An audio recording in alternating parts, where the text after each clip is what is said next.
Imagine closing your eyes for a second and living an entire year in your mind. Welcome to the most dangerous nap of your life. And that's just the beginning of this absolute mindbender. Let's dive into this absolute mindbender of a story that'll make you question everything you know about reality, technology, and sibling loyalty. Meet Ren, a genius coder, renegade scientist, and walking red flag with cheekbones sharp enough to cut reality. Her world gets completely shattered when her brother Jared decides to go freediving and ends up having the worst possible day of his life. He hits his head on a rock, drowns, and ends up in a coma on life support. But this is where our girl decides to absolutely lose her mind in the most technologically advanced way possible. See, Ren's father isn't your average dad. This man invented this insane nanotechnology that can literally inject artificial memories into your brain. We're talking full sensory, live it like it's real memory implants. So, what does Ren do with this god-tier technology? Does she use it responsibly? Does she consult ethics boards? Absolutely not. She steals daddy's tech, starts a company called Other Life. But let's be real. It's like Black Mirror and LSD had a baby, and the baby is running customer trials. But here's where the corporate greed enters the chat. Now, Ren's sketchy business partner, aka the capitalist gremlin Sam, looks at this memory technology and sees dollar signs the size of government contracts. He wants to sell this tech as virtual solitary confinement. Picture this nightmare scenario. Criminals serve entire prison sentences inside their minds. Years of isolation and punishment compressed into minutes of real-time brain activity. It's efficient, it's cost-effective, and it's absolutely terrifying. Ren is having none of this dystopian nonsense. She wants her invention to expand minds, not imprison them. She decides she's going to save her brother by giving him a do-over memory where he doesn't drown. She's out here trying to be the hero, while Sam is straight up auditioning for supervillain status. Now, while all this corporate drama is unfolding, Ren has been secretly working on two different types of memory programs. The first one is a harmless skiing vacation memory that she shows to investors. Basic, safe, unchangeable. The second one, that's her special project. A drowning memory that can be altered by the person experiencing it. This is where everything starts going sideways. Ren's boyfriend Danny gets curious about her work. She gives him the skiing memory as a test run, and he's absolutely mind-blown by the experience. But then, Danny finds the drowning memory program and decides to try it without asking questions. Here's the problem. That memory was specifically designed for Jared, who would theoretically know he could change the outcome. Danny's brain doesn't have this crucial information. So, when the memory starts playing, Danny genuinely believes he's drowning to death. His mind goes into full panic mode. His body starts having seizures. And just like that, Danny is dead from a memory that never actually happened to him. And this is where everything breaks. The government swoops in faster than vultures on roadkill. They know about the technology, they know about Danny's death, and they smell opportunity mixed with leverage.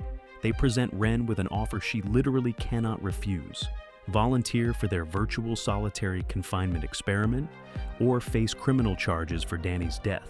1 year of virtual imprisonment, but it'll only take 1 minute of real time.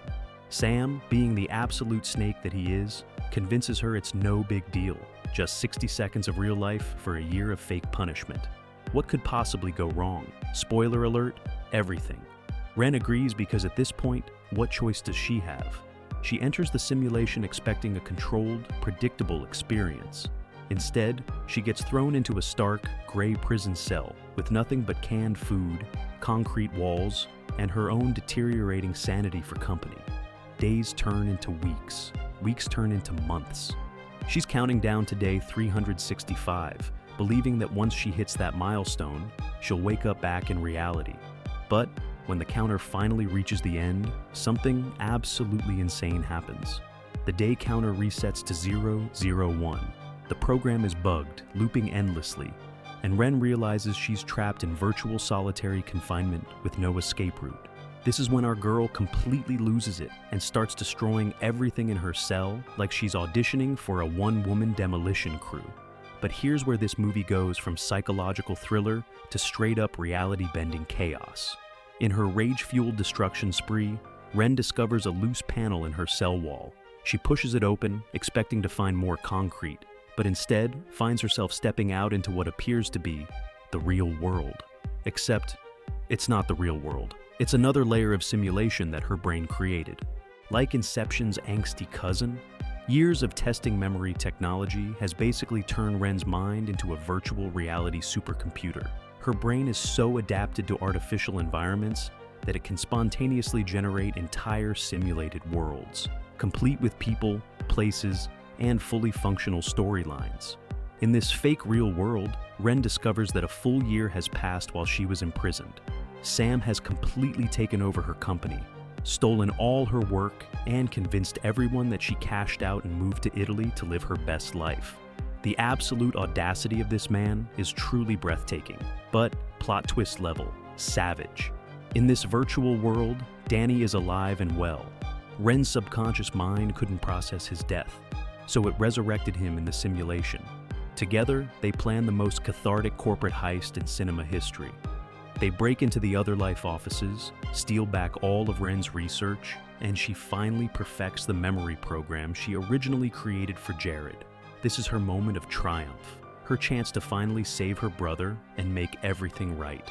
She takes the perfected program to virtual Jared, administers the memory modification, and for a brief, beautiful moment, he wakes up. Success, right? Wrong. So very, very wrong. Even with the power to rewrite his drowning memory, even with the ability to give himself a different outcome, Jared makes a choice that changes everything. He chooses to die anyway. This hits Ren like a freight train made of pure emotional devastation. Her brother, given the chance to live, decides he's done with existence entirely. But before she can fully process this earth-shattering revelation, Sam appears in the virtual world and delivers the final blow. He tells her that he witnessed Jared's choice, that he saw everything unfold. That's when the horrible truth crashes down on Ren like a house of cards in a hurricane. This entire year-long adventure, this elaborate world of corporate espionage and virtual resurrection, all of it happened inside her head during that 1-minute simulation. She wakes up in the real world, where mere minutes have passed. Danny is still dead. Sam is still plotting. And she's been through psychological trauma that technically never happened, but feels completely, viscerally real. But our corporate villain isn't finished. Sam has been monitoring Ren's brain activity during her virtual imprisonment, and he's noticed something fascinating. Her readings showed unusual patterns, suggesting she somehow broke the simulation from the inside. Now, he wants to weaponize this discovery. He demands that Ren go back into virtual solitary confinement so they can study how her brain creates these immersive, interactive simulations. When she refuses, because at this point she's learned her lesson about trusting technology and terrible business partners, Sam does the unthinkable. He physically restrains her and forces the nanotechnology liquid directly into her eyes, back in virtual prison. But this time, Ren has cheat codes. She doesn't fight it. She Zen masters the sim, lets time fast forward, and escapes. Now it's revenge o'clock. Ren grabs Sam and gives him the full virtual solitary confinement experience. But she's not content with just the standard 1-year program. Oh no, she loops it, over and over and over. So he understands exactly what kind of psychological torture he put her through. When she finally pulls him out of the simulation, Sam is a broken, sobbing mess. Justice delivered. But here's the tragic gut punch this movie saves for last. Based on what virtual Jared chose in her simulation, Ren makes a devastating assumption about what real Jared would want. Instead of using the perfected memory program to potentially save him, instead of giving him the same choice she gave his virtual counterpart, she makes the decision for him. She turns off his life support. Ren decided his fate based on a conversation with a simulation of her brother, created by her own traumatized subconscious mind. She let her grief-driven assumptions determine whether he lived or died. Ren is standing at the shoreline where Jared had his original accident, having made peace with his death. But here's the thing that'll haunt you long after the credits roll. We'll never know if real Jared would have made the same choice as virtual Jared. Maybe he would have fought to live. Maybe he would have wanted that second chance. But Ren pulled the plug. based on a version of him that only ever existed in her own broken mind. And that's why you don't mess with time, memory, or emotionally unstable tech girls with God-level coding skills. Hit that like and subscribe button for more tales that'll make you question reality. Only on Neon Real.